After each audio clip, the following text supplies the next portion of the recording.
This is Good Morning Indiana, working for you. Okay. Time now is 4:27 here on your Monday morning. Thanks so much for joining us. I'm Meredith Barrick. I'm Rafael Sanchez. This is Christmas week. I got done shopping yesterday, by the way. Okay. Just want you to know that. Good for you. It is a big travel week across Indiana and the country. We'll have your forecast in a moment. But let's just say that the weather will be your friend, not your foe, as thousands of Hoosiers will be crisscrossing the state to get to a family member or to friends. Police are asking people to watch their speed on the roads, and since this is the season of parties, you're also being asked to get a designated driver if you plan to drink. Airports also planning for major crowds this year, some of the busiest travel days of the year. Our Kelsey Anderson will be live from Indianapolis International Airport with more on this week's travel outlook. We cannot, though, complain about the weather. We are so lucky to have the forecast we do have, because that is going to make things a lot smoother for a lot of people. It's going to be a beautiful day today and really a beautiful week. Those temperatures today well above average. We are into the mid-50s this afternoon. Amazing. Yeah. Keep in mind, we just hit winter. The winter solstice was on Saturday. It doesn't feel like winter now, though. It feels more like spring today and for most of the week. Temperatures today right around 54 degrees. Clear and sunny skies.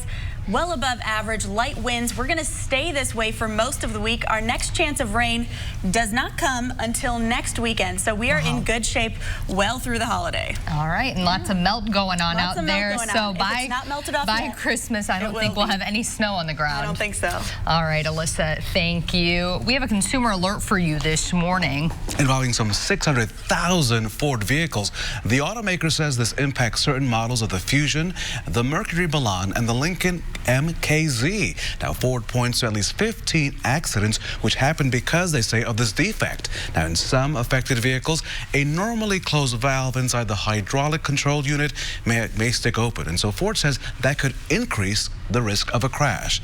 The vehicles in question were made between February 2006 and July 2009. We'll have much more on this developing story coming up in just a few minutes. And finally, we have a great story for you coming up. I will introduce you to a group of people who are finding comfort in one another this holiday season after they have been given a diagnosis of head or neck cancer. Now, oftentimes, the only way to solve that diagnosis is for those patients to get a laryngectomy, which means their voice box is removed. So not only do they literally lose their voice, they figuratively lose it as well often. Social situations become much more difficult. So I'm going to introduce you to this group of people who have found one another, and they are also finding comfort, joy, and hope in one another this holiday season. It is a great story. You won't want to miss it, coming up here on Good Morning Indiana. This is Good Morning Indiana, working for you. Now at 4:30 on Good Morning Indiana, several Irvington businesses are still picking up the pieces after a weekend fire, when they're expected to reopen and how the community is stepping up to help. Plus on this morning, the South Bend Police Department has adopted a new policy following a deadly police shooting. Details on the changes, they say, will lead to more transparency. And a local pastor battling leukemia is hoping for a Christmas miracle. How the community is answering a call to action in hopes of granting that wish. 4:30 here on your Monday morning. Thanks for joining us. I'm Meredith Barrick. I'm Rafael Sanchez. Our friend Lauren Casey is taking a couple of days off, and I don't think you were impressed when I told you that I was done shopping this week. Well, what happened? I was bamboozled me with that news right as we were about to go on live television, so I wasn't going to ignore our lovely viewers who have woken up bright and early to hear the news and the weather, because a lot of people are keeping a close eye on you and what your forecast is, Alyssa. Yes. Because they might be up right now packing up the car, packing their bags to head to the airport, and you've got good news for them. Yeah, you're in good shape. If you're traveling on the roads, if you're doing any more Christmas shopping today, you're done. I'm done. But some people are not. No. I know there's a lot of last-minuters out there.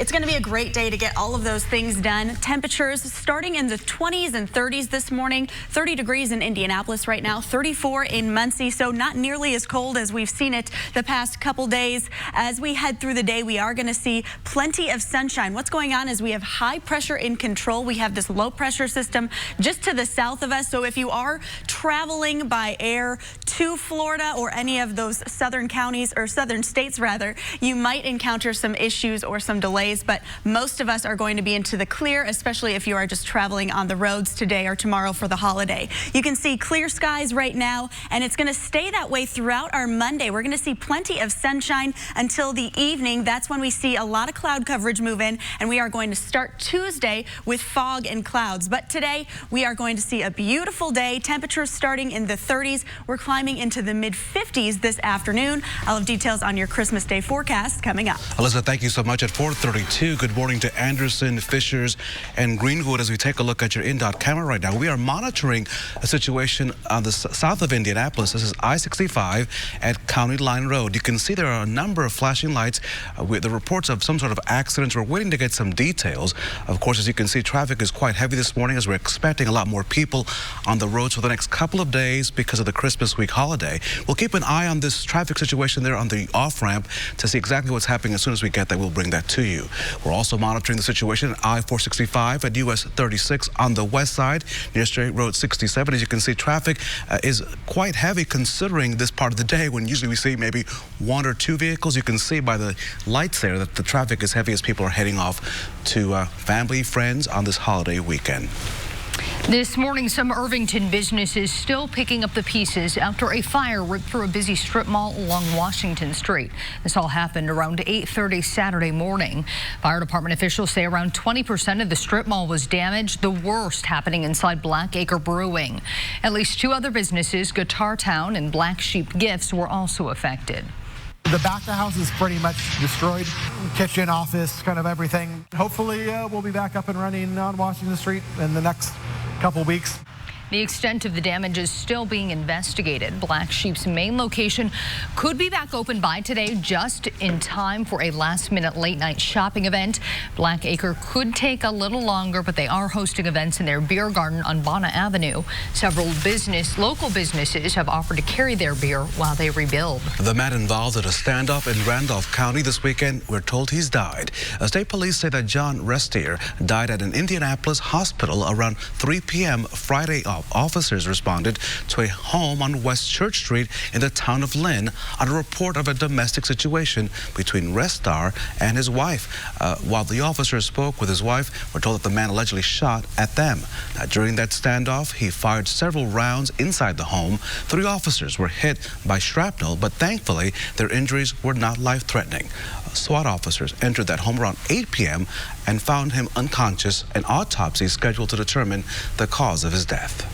An inmate at the Marion County Jail died Sunday morning after being found unresponsive. 29-year-old Brandon Thompson received medical treatment from Core Civic medical staff and Indianapolis Emergency Medical Services after he was found, but he did not survive. Thompson had been in custody since October on charges of possession of narcotics, theft, and possession of marijuana. The Marion County coroner will conduct an autopsy to determine Thompson's cause of death. The time now is 4:35, and new this morning, the South Bend Police Department has adopted a new policy following a controversial deadly police shooting, and that's according to the South Bend Tribune. The department will now conduct random inspections of officers' body camera footage. Officers must also now state a reason before ending a recording. The city's Board of Public Safety approved that new policy just last week. The previous policy had been under scrutiny since June when 54-year-old Eric Logan was fatally shot by Sergeant Ryan O'Neill. The shooting wasn't captured on police video because O'Neill's dash and body cameras were not activated. Also new this morning, the Tippecanoe County prosecutor has filed a motion to add additional charges against an Indiana couple accused of abandoning their adopted daughter. Michael and Christine Barnett were charged in September with 2 counts of neglect of a dependent. In 2010, the now divorced couple adopted an orphan from the Ukraine named Natalia, who has a severe form of dwarfism. The Barnetts later moved to Canada, leaving Natalia in an apartment in Lafayette. They claim she was actually an adult con artist trying to kill them. They are due back in court this Friday, December 27th, for a pre-trial conference. Let's take you to Hamilton County, and there the Carmel Fire Department is reminding people that Safe Haven baby box installed at the station is only to be used for newborn infants. And this after someone left 2 kittens inside the box on Friday. Firefighters, they opened the box to find a small pet carrier and 2 kittens along with a note explaining that their owner had passed away and there was no one to take care of the animals. Now, while they acknowledge the kindness behind this act, officials say the boxes are not designed for or intended to take animals. The goal of Safe Haven baby boxes is to make it so mothers have a safe place to surrender their newborns anonymously. Indianapolis Animal Care Services is putting out a call for help just days before Christmas. The shelter says it is overflowing with animals, and they shared these pictures of dog crates lining the hallways. IACS is open for adoptions from 10 a.m. to 6 p.m. today before closing for Christmas Eve and Christmas. You can also participate in the 2-week Cuddle Before You Commit program, which allows you to foster an animal before finalizing an adoption. The shelter also shared their holiday wish list. They need donations of dog and cat food, litter, chew toys for dogs, and leashes. Now, this morning, a local pastor is praying for a Christmas miracle as he prepares for his 7th round of chemo. It's a story that we first told you about last week. You see, Pastor Avery Bush Sr. was diagnosed with leukemia back in July, and since then, he's gone through several rounds of chemo, knowing the cancer will likely keep coming back without a bone marrow transplant. And right now, there is no match for him on the National Stem Cell Donor Registry. But since our story aired, Be the Match has received 120 online registrations. And yesterday, 50 people showed up to be a bone marrow registry drive donor. Even though many of them probably were coming for me personally, but I hope that this could help someone in the future. So you can register online for the Stem Cell Donor Registry by going to join.bethematch.org/Pastor Bush or by texting Pastor Bush to 61474. After that, you will be sent a kit in the mail to complete your swab tests. Easiest thing you can do to help out someone in major need. 50 people showed up. That's amazing. Incredible. And thank you for doing that. Yes. A federal spending bill passed last week also raises the age to buy tobacco products around the country. When you can expect to see those changes starting to take place. Meredith is the force with you this morning. The last movie of the Star Wars series topped the box office this weekend, despite some mixed reviews. Coming up, just how much The Rise of Skywalker raked in opening weekend. Alyssa? And we are going to see a beautiful week ahead. It doesn't feel like winter. It finally is. Our winter solstice was Saturday, but temperatures feel like spring. I'll break down all the details coming up. Down, 0 deposit, 0 first month, and 0 due at signing. Welcome back. We are taking a live look right now at I-65 at County Line Road southbound. This is on the south side. You can see there are some emergency vehicles out there. We are working hard in our newsroom to figure out what exactly is taking place right there, right now. Once we figure that out, we will let you know, but just be cautious of that if that is part of your commute this morning. The time now is 4:42, and Chicago police have made an arrest in a shooting that left 13 people injured. That incident happened early Sunday morning at a house party. The party was in honor of a man who was fatally shot earlier this year. Now, police say a dispute led to the shots being fired inside the home. A 37-year-old Marciano White was arrested shortly after that incident, but police say it's unclear if he fired any of the shots.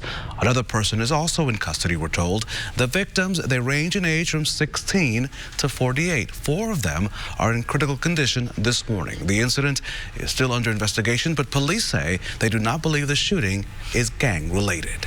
A new law sets the minimum age to buy tobacco products at 21 years old. It's part of the $1.4 trillion spending agreement signed Friday. The measure applies to traditional tobacco products like cigarettes and vaping devices. Several states have already raised their legal ages for purchasing tobacco, but this measure mandates it nationwide. Also including in the spending package, pay raises for military and government workers and funding for President Trump's Space Force branch of the military. Investigators have concluded that hand gestures made at that Army-Navy game earlier this month, they were not racist. According to this report, the U.S. Naval Academy and the U.S. Military Academy at West Point said the cadets and midshipmen were playing the circle game, and that's when a person forms the OK symbol with their hand to trick a second person into looking at it. If the second person is caught looking, that person gets punched.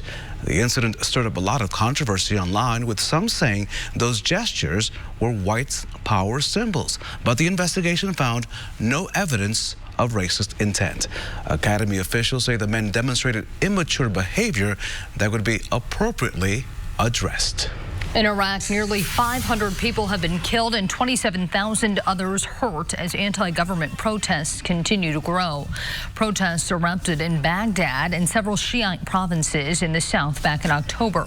Activists are calling for the government to step down and hold early elections under direct supervision of the United Nations.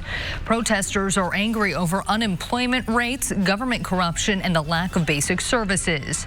The scale of the protests is believed to be the biggest since the fall of former Iraqi President Saddam Hussein in 2003. This is quite devastating in Australia, still reeling from the devastating bushfires that are ripping through New South Wales.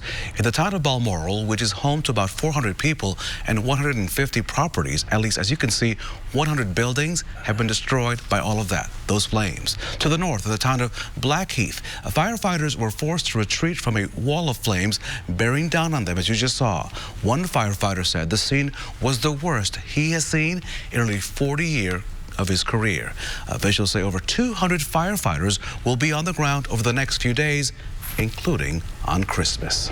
Back here in the States, one of the busiest travel weeks of the year is upon us, and with it, a variety of weather conditions could cause travel headaches. In Virginia, fog and icy conditions are believed to have caused a massive pileup on Interstate 64 Sunday morning. 35 vehicles were involved there. On the West Coast, days of rain have drenched parts of Oregon and Washington State. The system also bringing snow to higher elevations in the Sierra Nevada mountains. Down south, more than 10 million people are under flood watches across Georgia and South Carolina. The possibility of severe storms in the southern tip of Florida also raising concerns. But here in the Midwest, weather will be mild and dry on Christmas Day.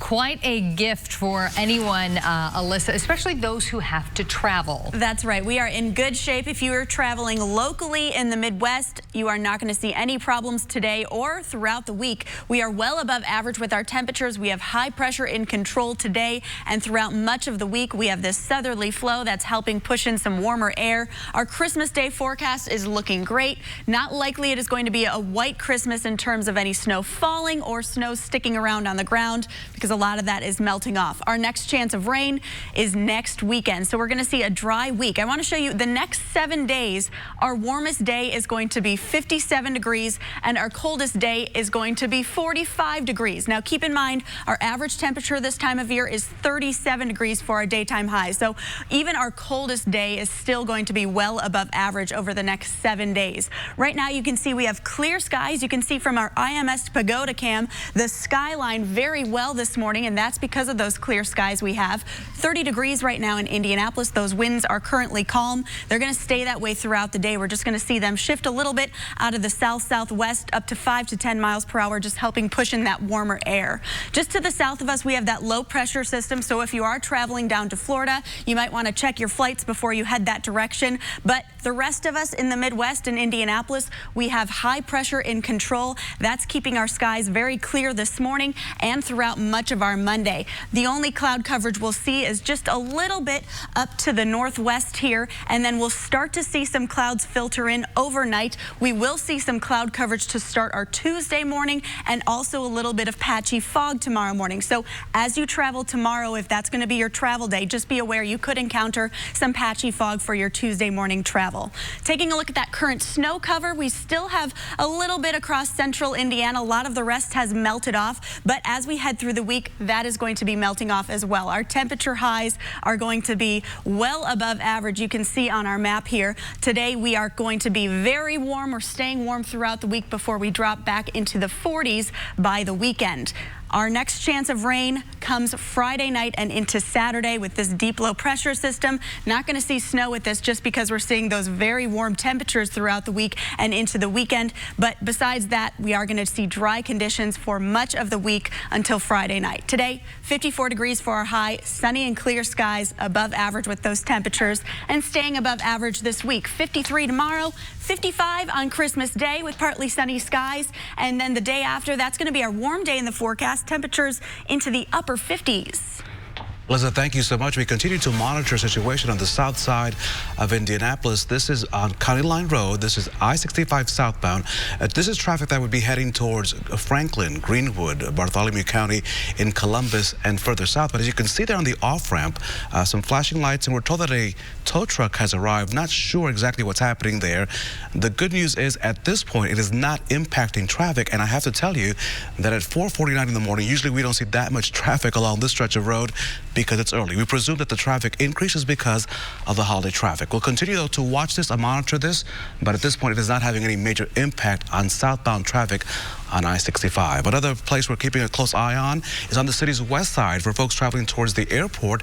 This is I-465 and the Sam Jones Expressway. As you can see, traffic there also moving well. No reports either of any delays at Indianapolis International this morning. The founder of the QVC shopping channel, Joseph Siegel, has died at the age of 88. Born in Philadelphia in 1931, Siegel founded QVC, short for Quality Value Convenience, in 1986. It was only available in 20 states during its first broadcast. Now the channel reaches 380 million homes around the world.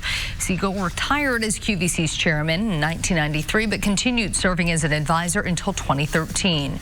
Siegel is survived by 3 children, 6 grandchildren, and 4 great-grandchildren. This is a consumer alert this morning at 4:50. Ford Motor Company recalling more than 600,000 vehicles to fix a defect that could lead to crashes. Certain models of the Ford Fusion, the Mercury Milan, and the Lincoln MKZ are affected as part of this recall. The vehicles are all made between February 2006 and July 2009. Ford has identified at least 15 accidents that may have occurred because of the defect. In some affected vehicles, a normally closed valve inside the hydraulic control unit may stick open. The company says that could result in extended brake pedal travel, potentially increasing the risk of a crash. Even mixed reviews couldn't stop Star Wars: The Rise of Skywalker from rising into first place. The last film in the 9-movie Skywalker saga brought in an estimated $175.5 million and $374 million globally. But the impressive sounding number, though, is nowhere near what the last 2 films leading up to it opened to. 2015's The Force Awakens debuted to $248 million, while 2017's The Last Jedi bowed with $220 million. Jumanji: The Next Level, starring Dwayne Johnson and Kevin Hart, came in second with $26 million, and Disney's Frozen 2 rounded out the top 3, bringing in $12 million for its 5th week. Santa's getting a little help from a British royal this year. Coming up, hear the sweet message Prince Harry had for some kids facing a tough holiday season. And coming up, all new at 5, millions are packed and ready to head to their holiday destinations this morning. Our Kelsey Anderson joins us live with some tips on how to make your travel plans go a little more smoothly. It's 4:52. We'll be right back. Today about once weekly Ozempic. Here's a special moment. Prince Harry took on a new role this weekend as he shared a positive Christmas message with children who have lost parents serving in the British Armed Forces. The royal dressed up as Santa Claus, as you can see, sending well wishes to members of the charity Scotty's Little Soldiers. Along with wishing them a Merry Christmas, he praised their strength and told them that their parents would never be forgotten. The 35-year-old is celebrating his first Christmas as a dad. He, Meghan, and baby Archie are spending Christmas together in Canada. All right, well, this little guy might make the naughty list, but because of what he does as his role with this police department, otherwise, we might give him a pass this time. When toys started disappearing from a police donation drive in Massachusetts, officers had no suspects. That's until they caught the canine culprit red-handed. Ben Franklin is a therapy dog for the department. He tried to evade officers, leading them on a chase straight to his hideout. Officers say Ben will not face any charges, but he is now banned from the toy room. Look at him with that little baby. That's the best name for a dog. Oh, my goodness. He looks like a Ben Franklin. Oh, look at him taking good care of that little baby there. That is so sweet. I don't think he'll be put on the naughty list. All right, Alyssa, something that is on the nice list, our forecast. It's really nice. This is a great forecast. Temperatures are well above average. I'm sorry, if you want a white Christmas, this is not the year for it. Temperatures are staying above average this week. We're going to see that snow melt off, not a chance of precipitation in the forecast until next weekend.